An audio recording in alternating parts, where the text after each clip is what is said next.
আসসালামু আলাইকুম। প্রিয় দর্শক, অন্য মঞ্চের আলাপচারিতায় আপনাদের সকলকে আমন্ত্রণ জানাচ্ছি। আজ 2026 সালের 14ই মার্চ। বাংলাদেশের রাজনীতিতে এক অদ্ভুত নীরবতা। একদিকে তারেক রহমানের নেতৃত্বে বিএনপি সরকার গঠন করেছে, সেই সরকার মসৃণ গতিতে এগিয়ে চলেছে। অন্যদিকে দেশের অন্যতম প্রাচীন রাজনৈতিক দল আওয়ামী লীগ এখন ইতিহাসের সবচেয়ে কঠিন সন্ধিক্ষণে। দলটির প্রধান শেখ হাসিনা দিল্লি থেকে বারবার নির্দেশ দিচ্ছেন, মাঠে নামুন, আন্দোলন গড়ে তুলুন, কিন্তু ঢাকার রাজপথে তার কোনো প্রতিফলন নেই। কেন কর্মীরা ফিরছেন না? কেন ভারত সরকারের দিকে তাকিয়ে আছেন দলের শীর্ষ নেতৃত্ব? আজ আমরা বিশ্লেষণ করব, আওয়ামী লীগের ভবিষ্যৎ কি সত্যিই অন্ধকারের দিকে যাচ্ছে? প্রথমে বলি, নেত্রীর বার্তা বনাম মাঠের বাস্তবতা। খবর পাওয়া যাচ্ছে, দিল্লি ও কলকাতায় অবস্থানরত আওয়ামী লীগের সিনিয়র নেতাদের প্রতি ক্ষুব্ধ দলের উচ্চতম নেতৃত্ব। শেখ হাসিনা স্পষ্ট বার্তা দিয়েছেন যে নেতারা দেশে ফিরে ঝুঁকি না নিলে দল পুনর্গঠন অসম্ভব। কিন্তু বাস্তবতা হলো, যারা একসময় রাজপথ কাঁপাতেন তারা এখন আইনি জটিলতা আর গ্রেপ্তারের ভয়ে আত্মগোপনে।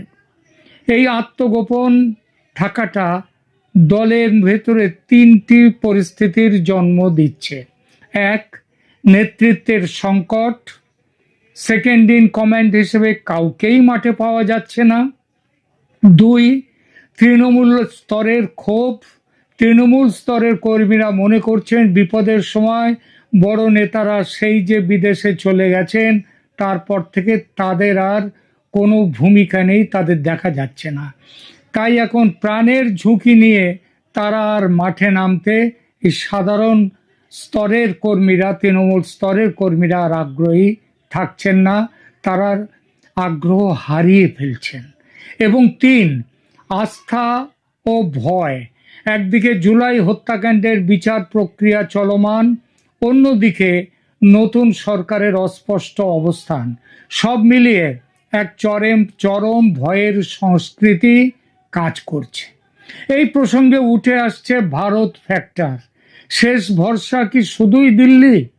আওয়ামী লীগের বর্তমান কৌশলের কেন্দ্রবিন্দুতে রয়েছে ভারত।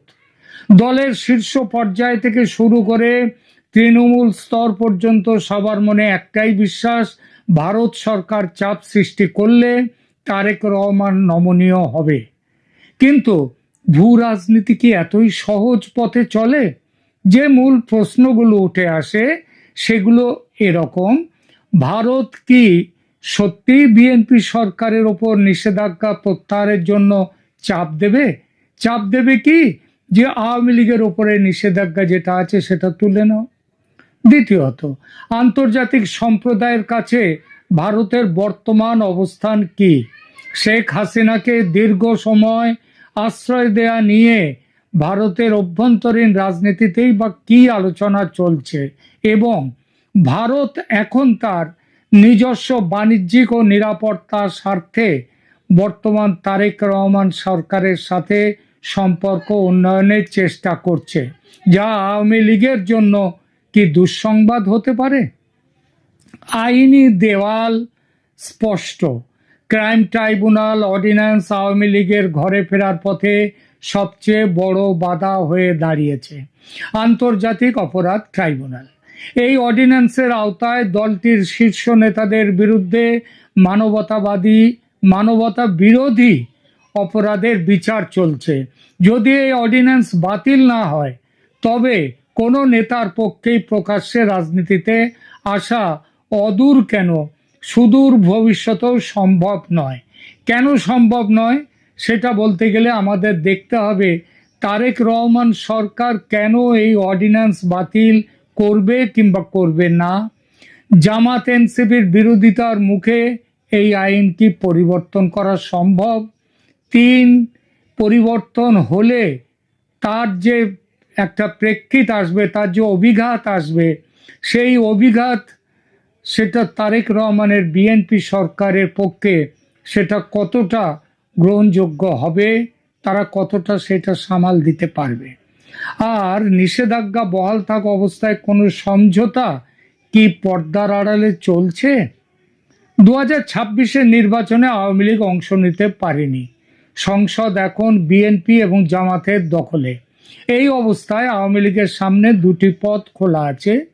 এক, আমূল সংস্কার করে নতুন নামে অন্তত দলের নতুন নাম না হোক, নেতৃত্বের নতুন নামে বা নতুন পরিচয়ে বা নতুন নেতৃত্বে আবার উঠে আসার চেষ্টা করা।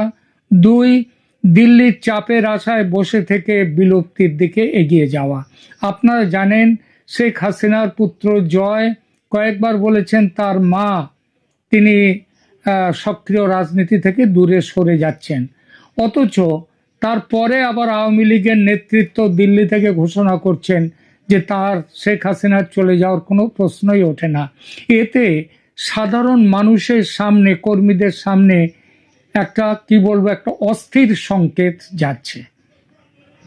যেটাই হোক না কেন, সেটাই শেখ হাসিনাকে নেতৃত্বে রেখে বা তার জায়গায় নতুন নেতৃত্ব নিয়ে যেটাই হোক না কেন, সেই বিষয়ে একটা সিদ্ধান্ত কিন্তু আওয়ামী লীগ নেতৃত্বের এই মুহূর্তে নেওয়া দরকার। এটার জন্য বসে থেকে অপেক্ষা করলে দল কিন্তু আরো সংকটের দিকে এবং বিলুপ্তির দিকে এগিয়ে যাবে।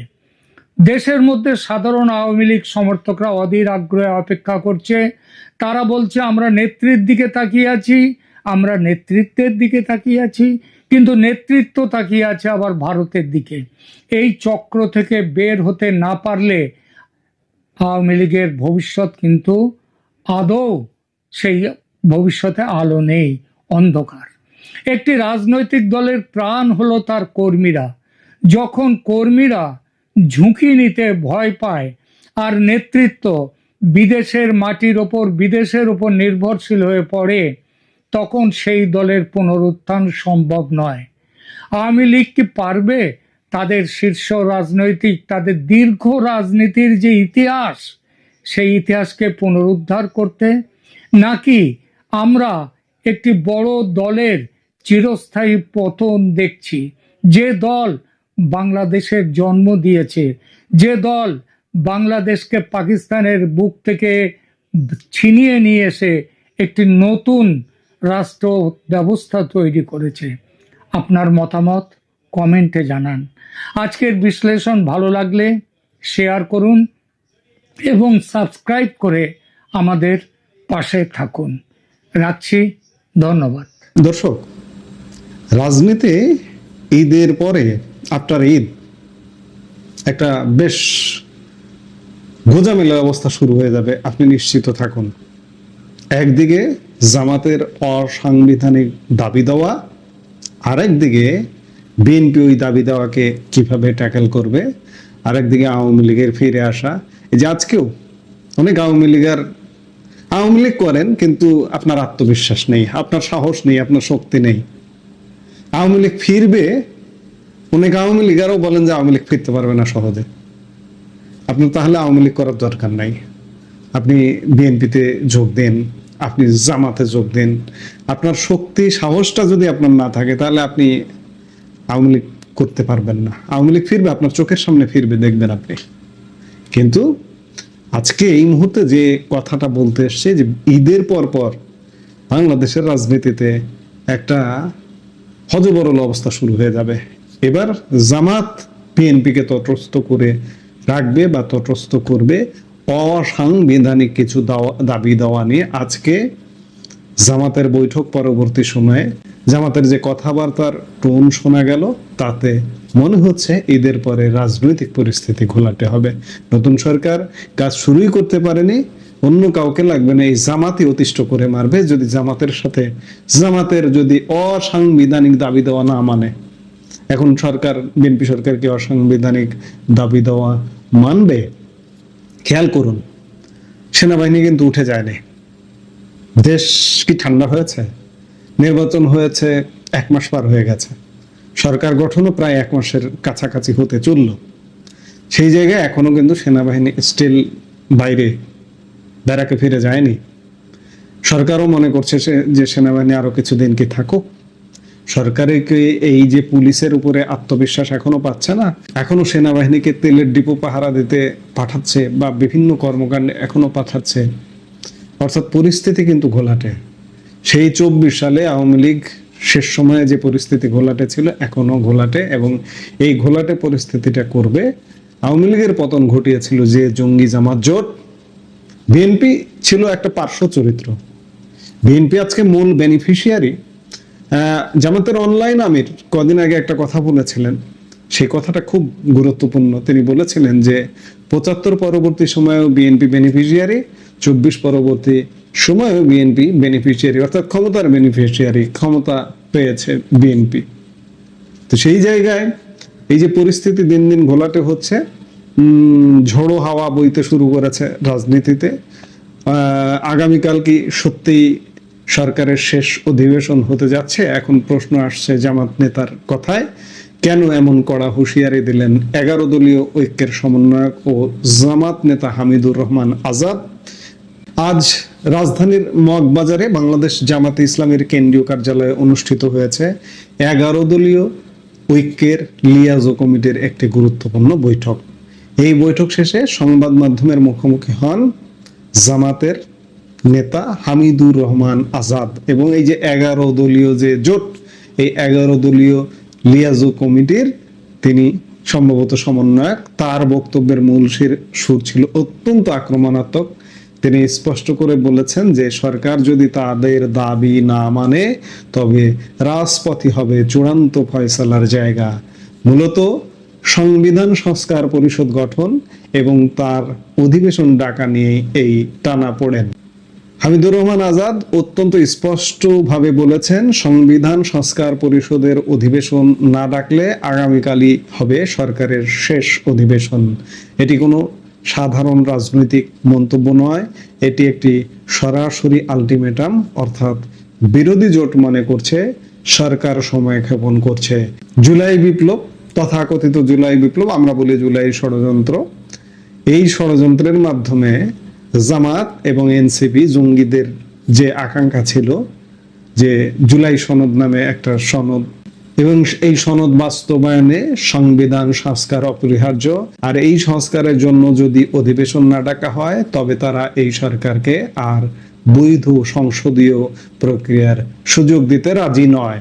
হামিদুর রহমান আজাদ বক্তব্যের পরের অংশে উল্লেখ করেছেন জুলাই সনদ নিয়ে। তিনি বলেন, জুলাই সনদ বাস্তবায়নে আগামীকাল সংবিধান সংস্কার পরিষদের অধিবেশন ডাকা না হলে জনগণকে সাথে নিয়ে রাজপথে নামবে 11 দল। এখানে লক্ষণীয় যে তারা কেবল দলীয়ভাবে নয় বরং সাধারণ জনগণকে সম্পৃক্ত করে একটি বৃহত্তর গণ আন্দোলনের ইঙ্গিত দিচ্ছেন। হামিদুর রহমান আজাদ আরও জানিয়েছেন, আগামী 28 মার্চ শীর্ষ নেতৃত্বের একটি বড় বৈঠক অনুষ্ঠিত হবে এবং সেখান থেকেই চূড়ান্ত করা হবে আন্দোলনের রূপরেখা। অর্থাৎ সরকার যদি কালকের মধ্যে সিদ্ধান্ত না নেয় তবে 28 মার্চের পর দেশ এক নতুন রাজনৈতিক সংঘাত বা আন্দোলনের সাক্ষী হতে পারে। হামিদুর রহমান আজাদ তার বক্তব্যে বলেছেন, নির্বাচনের পর উপদেষ্টারা নিজেরাই হাটে হাড়ি ভেঙেছেন, অর্থাৎ নির্বাচন নিয়ে হাটে হাড়ি ভেঙেছেন। এর মানে কি? তিনি দাবি করেছেন যে ইতিহাসের অন্যতম গুরুত্বপূর্ণ এই পরিবর্তনের পর জনগণের যে আশা আকাঙ্ক্ষা ছিল তা পূরণে সরকার ব্যর্থ হয়েছে।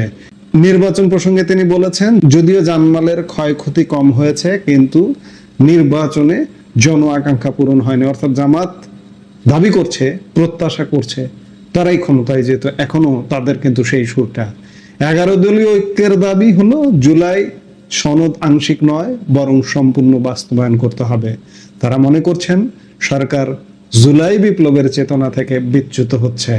সংসদ ওয়াকআউট ও বর্তমান রাজনৈতিক পরিস্থিতি নিয়ে তিনি আরো কিছু গুরুতর অভিযোগ তুলেছেন। তিনি বিএনপিকেও এক হাত নিয়েছেন এই বলে যে বিএনপি স্বৈরাচারের দোসরকে বক্তব্য দিতে দিয়ে সংসদকে কলুষিত করেছে। অর্থাৎ রাষ্ট্রপতিকে বক্তব্য দিতে দিয়ে সংসদকে কলুষিত করেছে।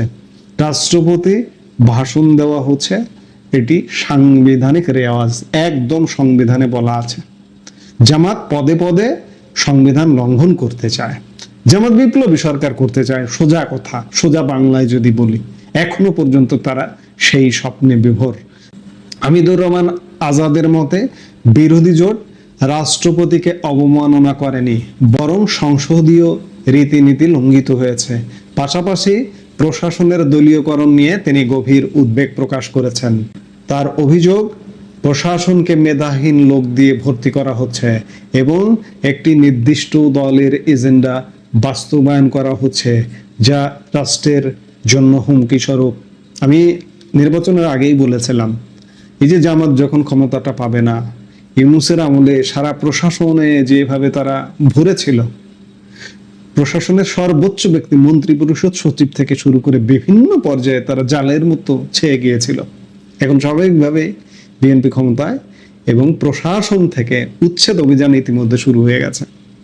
সেনাবাহিনীতে জামাত উচ্ছেদ অভিযান শুরু অলরেডি হয়ে গেছে, জামাত উচ্ছেদ শীর্ষ পর্যায়ে উচ্ছেদ হয়ে গেছে, প্রশাসনে উচ্ছেদ হচ্ছে প্রতিনিয়ত চলমান, পুলিশে উচ্ছেদ হচ্ছে প্রতিনিয়ত চলমান, এবং আরো বিভিন্ন জায়গায় যখন এই যে একের পর এক উচ্ছেদ হবে, জামাত যখন ক্ষমতা এনজয় করতে পারবে না, তখন জামাতের কিন্তু মারাত্মক আতে ঘা লাগবে এবং সরকারের প্রতিপক্ষ হয়ে দাঁড়াবে জামাত। সংসদে নাও থাকতে পারে, রাজপথে নেমে বিশৃঙ্খল পরিস্থিতি তৈরি করতে পারে। এখন বিএনপি সরকারের পুলিশকে এটা ট্যাকেল করতে পারবে? আর এসব কারণেই কি সেনাবাহিনী এখনো মাঠে আছে? প্রিয় দর্শক, জামাত নেতা হামিদুর রহমান আজাদের এই বক্তব্য থেকে এটা পরিষ্কার যে আগামী 24 ঘন্টা অর্থাৎ আগামীকাল জাতীয় সংসদের যে অধিবেশন বসছে, সেই অধিবেশনে জামাতের যে 11 দলীয় জোটের দাবি যদি বিএনপি না মানে, তাহলে ঈদের পরে জামাত একটা অস্থির পরিস্থিতি তৈরি করার চেষ্টা করতে পারে। একদিকে সরকারের টিকে থাকা বা সংসদীয় কার্যক্রম চালিয়ে যাওয়ার প্রশ্ন, অন্যদিকে 11 দলীয় ঐক্যের রাজপথে নামার হুমকি। এখন দেখার বিষয়, সরকার কি সত্যিই সংবিধান সংস্কার পরিষদের অধিবেশন ডাকে, নাকি দেশ নতুন কোনো অস্থিরতার দিকে মোড় নেয়। সংবিধান সংস্কার পরিষদ এটি একটা অসাংবিধানিক বিষয়। প্রথম দিনই যেদিন সংসদ সদস্যরা শপথ নিয়েছিলেন, সেদিনই জামাতের এনসিপি বা জামাত জোটের সদস্যরা শপথ নিয়েছিলেন, কিন্তু বিএনপি নেয়নি। এটা অসাংবিধানিক বিধায় জামাত সোজা কথা সব কিছুতে যা কিছু অসাংবিধানিক সেটি চাপিয়ে দিতে চায়, বিএনপি সেটা চায় না।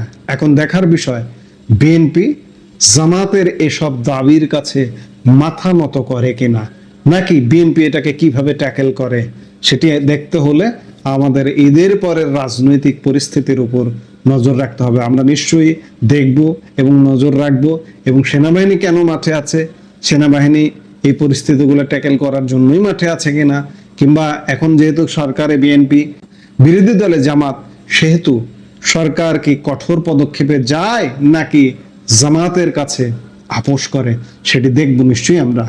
এই মুহূর্তে এ পর্যন্ত।